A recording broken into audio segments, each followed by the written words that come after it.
Okay guys, panibagong video na naman po tayo. Ito yung isang electric pan ulit.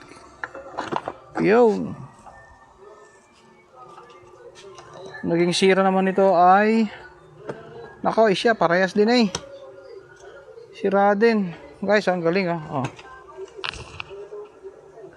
Maparaan. Yo.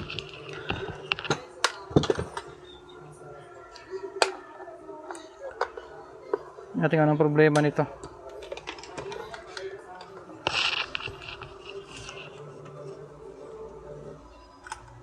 Ayun. Guys, ang naging sira din nito ay ang kanyang neck. Ito. Itong leeg niya. So, ang gagawin natin dito ay babaklasin na naman natin ito. Madaming baklasin. Ayan oh.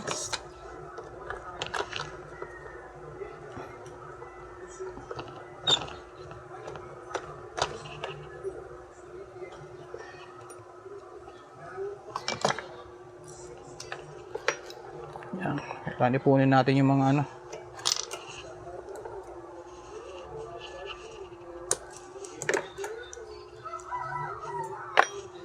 Ito wala itong ano. Ano ba itong tatak nito?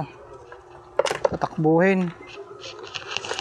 Ito guys, pag nagpapalit tayo ng neck, tatanggalin muna natin yung kanyang ano, yung sa switch. Ayan oh.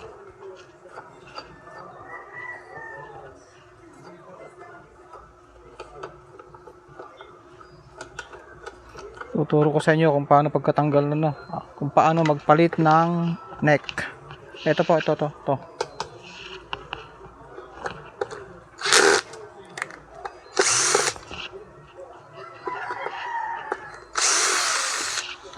Sunog na yung kanin eh. Ay nako, pinabayaan na naman ang kanin.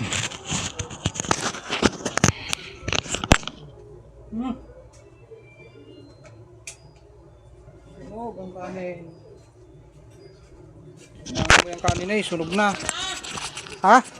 Hindi lang luto, sunog na rin. Oh, pinabayaan na naman eh. Talaga naman oo. Ito. Back sa ating video. Ayan. Biro nyo guys, pag magpapalit ka ng ano, neck, ito lang ang daming tanggalin. Ayan oh. Diba?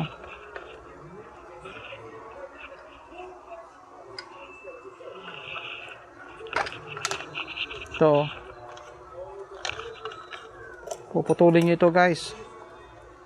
Yan. Importante dyan na maglagay kayo ng tira. Kasi yan guys, yan ang gagawin nyo, ano, susundan nyo yan sa ano niya. Susundan nyo yung kanyang kulay kasi may color coding yan. Hindi pwede magbaliktad.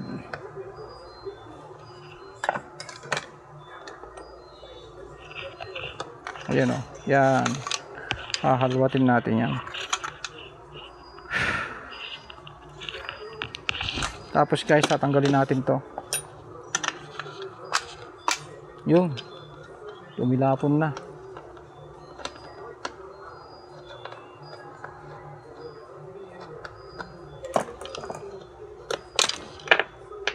Ito guys, pag magtatanggal kayo nito, yan o, pagtatanggalin nyo, mayroon po tayong ano dito, mayroon po siyang spring.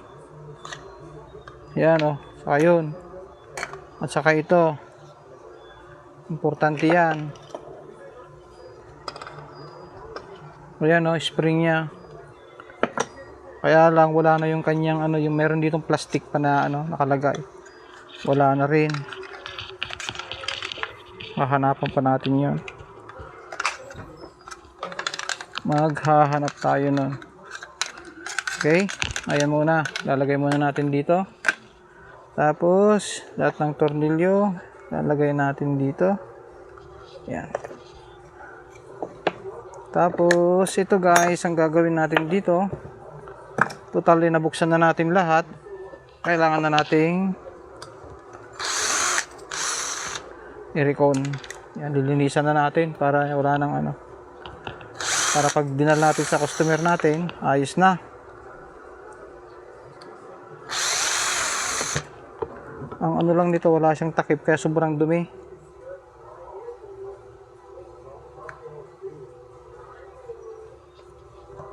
Ito, wala siyang takip dito, cover, kaya ganito kadumi.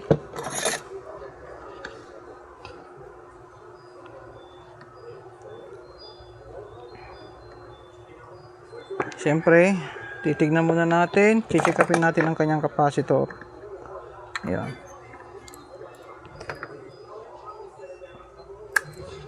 Yun. Ito yung capacitor niya.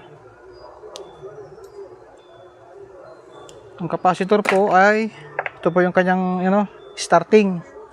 Ibig sabihin po, pag pinandar po natin at nag-shift tayo ng 1, 2, 3, ito po nagbibigay ng speed. Nagbibigay ng galaw ng LC niya, ng power, yan, ikot. So ang gagawin natin ay testing muna natin. Ito, pero kailangan natin short muna natin ng konti para iwas sa kuryente kasi kalimitan po dito, may pondo pong kuryente yan ha. Kailangan po siya maka 1.5 microfarad. Ayan. 0.66, so ibig sabihin wala na po yan. Mahina na yan, wala na. Ngayon, maghahanap tayo dito ng, ito may bago po tayo dito. Yan. Yo, 1.49. Pwede pa yan. Hanap tayo na medyo malakas-lakas.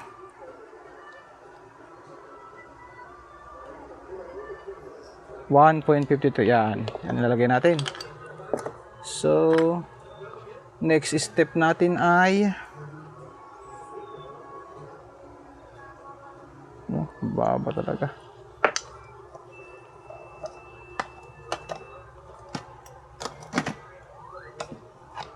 Meron pa dito natin nga. Baka meron pa dito mga 1.5. 1.9. Wala na rin yan. Baba na rin. Okay. Yun lang. Kaya naging sira nito ay itong kanyang capacitor, leeg, ito neck kung tawagin.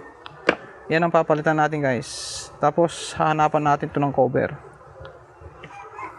para safe. Kasi once na walang cover ito, anytime na may malaglag ditong saka yung dumi. Ayan, tignan yung tsura na guys. Dumi. Sobrang dumi.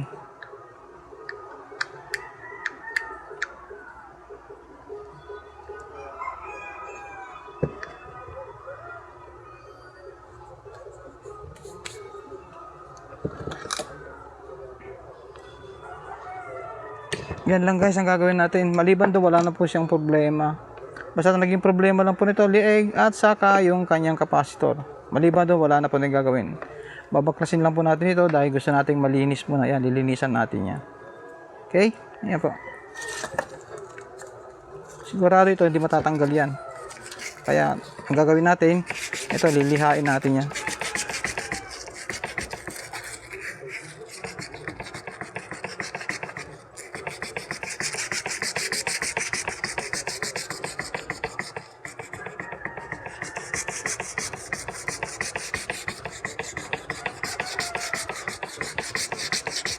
Yung pagbabaklas naman ito guys, ito lang.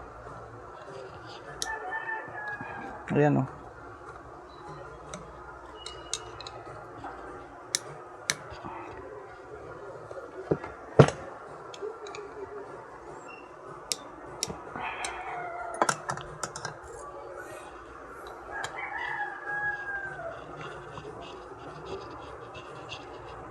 tigas.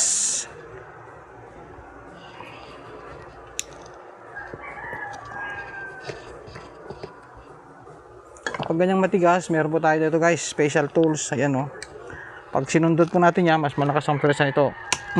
Tanya? Iba talaga Ibang iba ka. Yun Tapos tagal natin ng Yun. Ganyan lang po yan guys.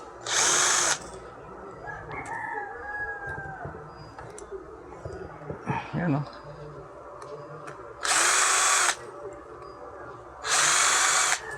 Yan.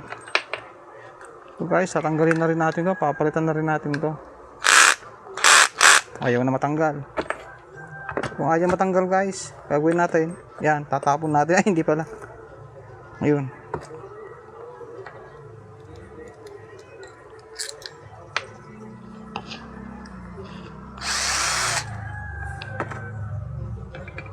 Tatanggal naman yan guys. Ganito lang yan. Papalitan na rin natin to para maganda. Yung takip niya sira na rin kung baka sana wala ng tenga. Dami ng takip na. Tapos to wala na rin sa grasa. Tabi mo natin yan. May bulitas po yun. Tapos ito gagawin natin dito ay tanggalin natin ng flat screw. Ayaw pa rin. Gagamitan natin ng special tools. Pag ayaw pa rin, hayaan na natin. Ayaw niya. So, ang gagawin natin ay ito na lang. Yan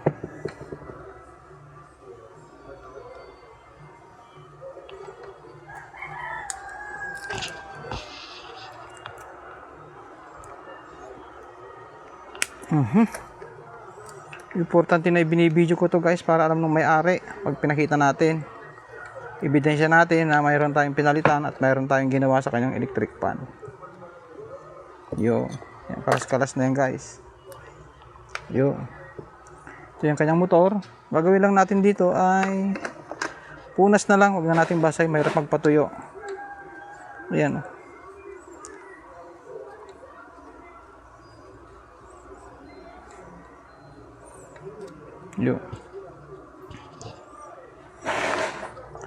Palitan na rin natin ng cable tie.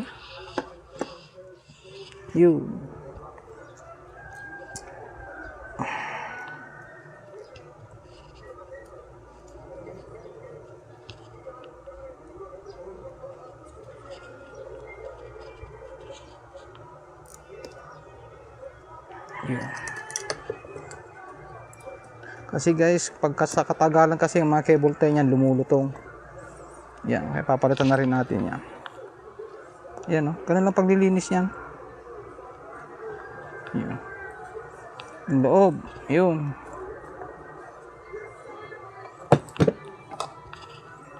Itong wire, importante. Para pag ginasibol natin at hinawakan natin mamaya, hindi na ito madumi. Yun.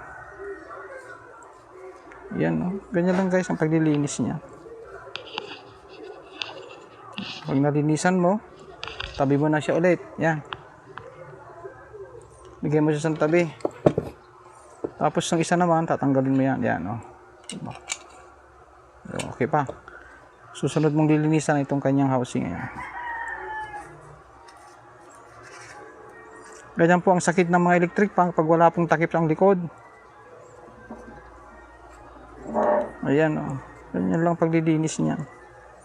Ang pagbabalik niyan, madali na lang yan.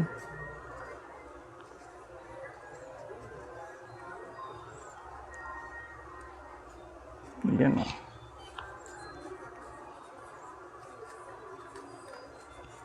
Hindi naman kailangan na malinis na malinis.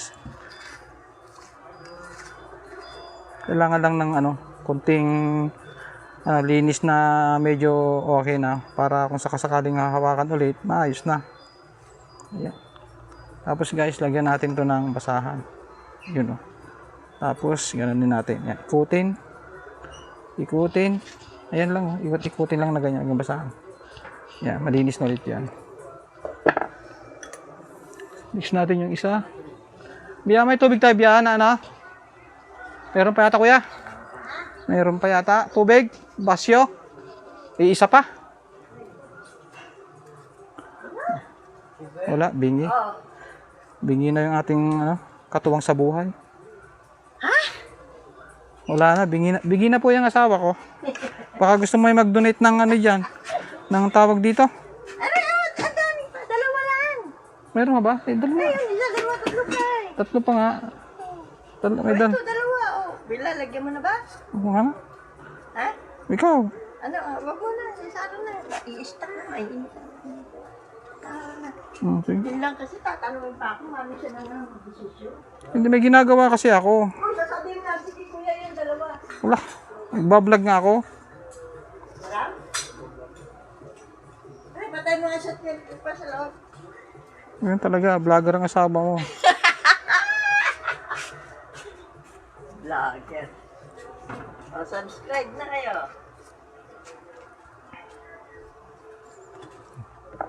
Yan guys. Ito naman, hindi siya ang pinatay mo pa. Yun. Okay? Tapos ito guys, ang gagawin nyo lang dito, pupunasan nyo rin. Huwag nyo na lilihain to. Ganito. Kasi pag nilihan nyo, ito. Pag nilihan nyo po yan, mawawala po yung kintab niya, yung dulas. Ayan, lalabas yung pinakabakal niya ito. Ayan, magaspang na siya. Ayan, importante po yan na laging madulas. Ayan, huwag na kayo maglilihan ito. Pag maalam yung wala namang, gaganin na lang po yan. Pag alam yung makintab pa siya, madulas, huwag nyong lilihain. Pero pag yung magaspang na ng konti at hindi malalim, pwede nyong manlihain ng pino. Pero hanggat maaari, huwag kayong magliliha. Mas maganda pa yung palitan nyo na lang. Yan. Yan yung electric pa mo na nililin. Kaya yan. May stroke din yan eh. May electric pan natin pag tag-init, talagang na-stroke yan. Kaya ingat-ingat. At electric pan din yan. Ganyan din yan, bumibigay. Yan. Importante guys ay lalagyan nyo ng langis. Yung shafting. Yun oh. Yun. Shafting niya. Yan. Yun. Pampadulas po yan. Tapos itong loob. Yung loob po nito, mayroon po yung foam. Kailangan laging basa po yun. May foam yan. Tapos ito, kabila, ganoon din po yan. May foam yan. Ayan o. Yun. Basa. Yun. Huwag natin ikabait. Yan. Ating linis pa. Para naman matuwa yung may-ari. Baka yung 200 na labor natin, dagdagan niya. Kaya lang guys, mas lamang libre. Pag vlogger, ganyan talaga. Kawang gawa muna. Ay, mga may asawang vlogger dyan, ako. Pagsikapan ninyong gaya ng mga pag-angasawa nyo isang vlogger, nauuna siyempre dyan ng kawang gawa. Kaya pagpasensyaan nyo, alam nyo naman, kahit hindi tayo kumita sa ating mga video, basta patulong tayo sa kapwa. Yun. Pag hindi magkasya, ilipat natin ang pwesto doon sa maliit. Ayan o. Ayun. O, kita nyo. Kita nyo. Ayun o. Ganyan lang kasimple yan guys. O. Diba? Alam nyo ba na yung paggagawa ng electric fan ay malaking bagay din pag marunong tayo. Alam nyo ba ito ang bumuhay sa akin ng pandemic? Paggagawa ng mga ganito. Ito ang bumuhay noon. Dahil tayo nagdadrive po tayo, hindi makalabas sa mga sasakyan. So, ito po ang bumuhay sa akin ng pandemic. Kaya minahal ko itong trabahong ito guys. I love this job. Yun. You know? Pag ito mahigpit, ang gagawin ninyo, yan, pukpok, pukpok, up and down, left and right, up and down. Ganun lang yan. Tapos pipindutin, maluwag na, di ba? Ganun lang yan. Shout out nga po pala sa mga kaibigan natin na nagluluto ngayon. Nangangamoy ulam na tayo dito. Ay, pagod na ako magsalita guys. Pahinga muna tayo. Salamat po. Yan lang po. Ang naging sira lang po nito, ang pinalitan natin dito ay ang kanyang neck, leeg. Takip. Ayan yung takip ng kanyang gear. Ito, gear. Tapos ito, Hindi naman to sira, kaya lang hahanapan natin to ng cover. Yan. Okay, salamat ng marami po.